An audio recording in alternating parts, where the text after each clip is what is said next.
Well now, Flossie dear, time for another Pippi Longstocking story, I think, don't you? And this one is called Pippi Dances with Burglars. I hope it's not going to be scary, but I don't think it will be, because Pippi always wins the day, doesn't she? So here she is.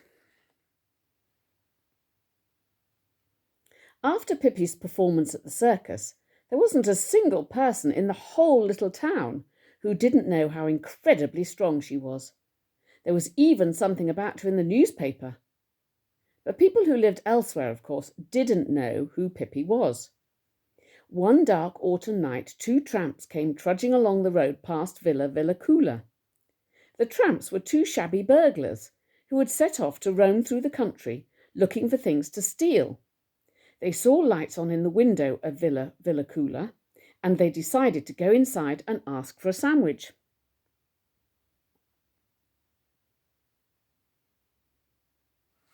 Looks like Pippi's got gold coins in front of her, doesn't it? Never know what she's going to do next.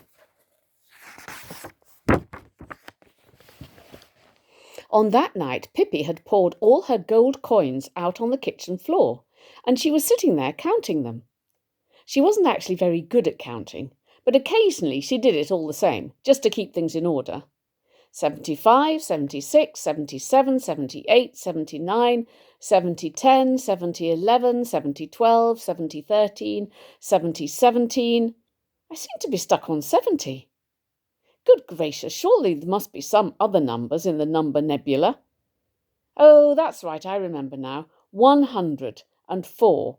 1,000. That's certainly a lot of money, said Pippi. At that moment, someone pounded on the door. Come in or stay outside, whatever you like, yelled Pippi. I'm not forcing anybody. The door opened and the two tramps came in. Just imagine how big their eyes got when they saw a little red-headed girl sitting on the floor all alone, counting money. Are you at home by yourself? They asked, slyly. Not at all, said Pippi. Mr. Nilsson is at home too. The burglars couldn't know, of course, that Mr. Nilsson was a little monkey who was asleep in his green-painted bed with a doll's blanket pulled up over him. They thought that the master of the house was named Nilsson, and they gave each other a meaningful wink. Let's come back a little later was what they meant by that wink. But to Pippi they said, well, we just came to see what your clock says. They were so excited that they forgot all about the sandwiches. Big, strong fellows like you, and you don't even know what a clock says, said Pippi. Who brought you up, anyway? Haven't you ever heard of a clock before? A clock is a little round thingamajig that says tick-tock and keeps going and going, but never gets to the door. If you know any other riddles, let's hear them, said Pippi, to encourage them. The tramps thought that Pippi was too young to know about clocks, so without another word they turned on their heels and left. I'm not asking you to play tic-tac-toe, Pippi yelled.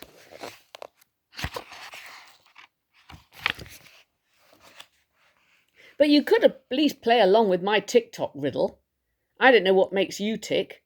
But never mind, go in peace, said Pippi, and she went back to counting her money. Safely outside, the tramps rubbed their hands with glee. Did you see all that money? Good heavens, said one of them. Yeah, we really are in luck, said the other. All we have to do is wait until the girl and that Nilsson go to sleep. Then we'll sneak inside and get our mitts on all that money. They sat down under an oak tree in the garden to wait. It was drizzling, and they were very hungry, so it wasn't especially pleasant. But the thought of all that money kept their spirits high. The lights went out in the other houses one by one, but in Villa Villacula the lights stayed on. This was because Pippi was learning to dance a polka, and she didn't want to go to bed till she was positive that she could do it right. But finally the windows in Villacula went dark as well. The tramps waited quite a while to make sure that Mr. Nilsson would be asleep. Finally they sneaked over to the kitchen door and got ready to prise it open with their burglary tools. Then one of them, whose name was... Oh, excuse me, Floss. Oh, excuse me, Floss. Then one of them, whose name was Blom, by the way, happened by chance to try the door. It wasn't locked. How stupid can people be? He whispered to his partner. Look at this. The door is open. All the better for us, replied his partner, a black-haired man called Thunder Carlson, by those who knew him. Thunder Carlson switched on his torch, and then they sneaked into the kitchen. No one was there. The room next to it was Pippi's bedroom, which was also where Mr. Nilsson's little doll's bed stood. Thunder Carlson opened the door and cautiously peeked inside. It was nice and quiet.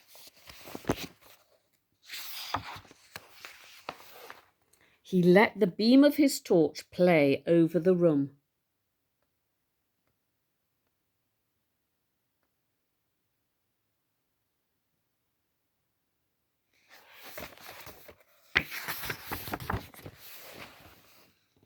When the beam came to Pippi's bed, both tramps saw to their surprise that there was nothing but a pair of feet resting on the pillow. As usual, Pippi had her head under the covers at the foot of the bed. That must be the little girl, whispered Thunder Carlson to Blom, and she seems to be sound asleep. But where on earth do you think Nilsson is? Mr. Nilsson, if you don't mind, said Pippi's calm voice from under the covers. Mr. Nilsson is sleeping in the little green doll's bed. The tramps were so startled that they were just about to rush out. But then they happened to think about what Pippi had said. Mr. Nilsson was sleeping in the doll's bed, and in the beam of the torch they caught sight of the doll's bed and the little monkey who was lying in it. Thunder Carlson couldn't help laughing. Blom, he said, Mr. Nilsson is a monkey. Ha, ha, ha. Well, what did you think he was? Said Pippi's calm voice from under the covers. A lawnmower? Aren't your mamma and papa home? Asked Blom. Nope, said Pippi, they're gone far away. Thunder Carlson and Blom were so delighted that they started chuckling. Now listen here, little girl, said Thunder Carlson. Come out from there so we can talk to you. No, said Pippi, I'm sleeping. Does this have to do with more riddles? If that's the case, you'll have to answer this one first. What kind of clock goes and goes but never gets to the door? Then Blom took a firm grip of the covers and lifted them off. Can you dance a polka? Asked Pippi, giving him a serious look. I can. You ask too many questions, said Thunder Carlson. Why don't you just let us ask a few questions now? For instance, where did you put the money that you had on the floor a while ago? In the suitcase in the cabinet, replied Pippi truthfully. Thunder Carlson and Blom grinned. I hope you won't mind, my dear, if we take it, said Thunder Carlson.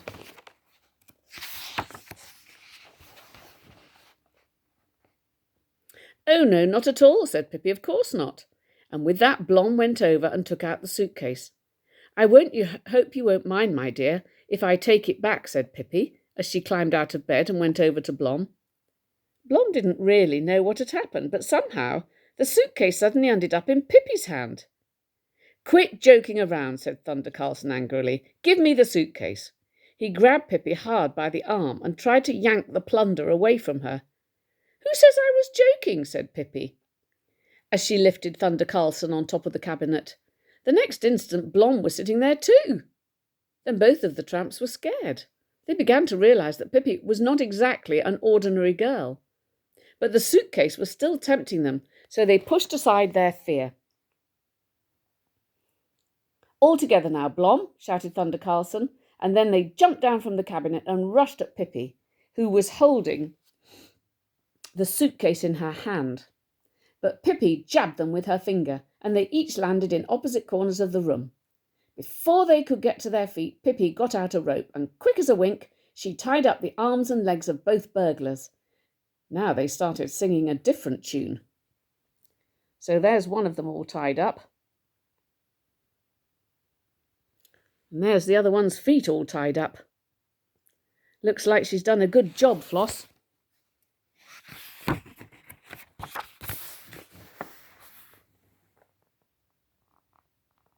My dear sweet girl, pleaded Thunder Carlson, please forgive us. We were only joking. Don't hurt us. We're just a couple of poor tramps who came in to ask for a little food. Blom even managed to shed a few tears. Pippi put the suitcase back in its place in the cabinet. Then she turned to face her prisoners. Can either of you dance a polka? Well, said Thunder Carlson, I suppose we both can. Oh, what fun, said Pippi, clapping her hands. Could we dance for a bit? I've just learnt how, you see. Of course, said Thunder Carlson, rather surprised. Then Pippi got out her big pair of scissors and cut off the ropes that were holding her visitors. But we don't have any music, said Pippi anxiously. Then she had an idea. Could you blow on a comb, she said to Blom. Then I'll dance with him. And she pointed to Thunder Carlson. That does look like a big pair of scissors, doesn't it? Should do the job.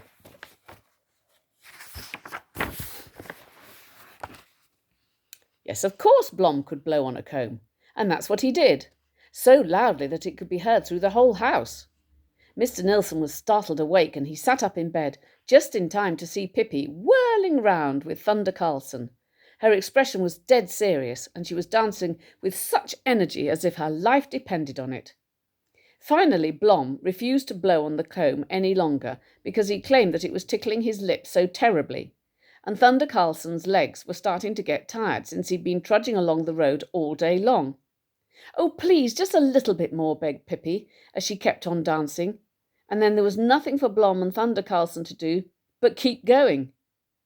When it was 3 a.m, Pippi said, Oh, I could keep on like this until Thursday, but maybe you're tired or hungry. That was exactly what they were, although they hardly dared say so.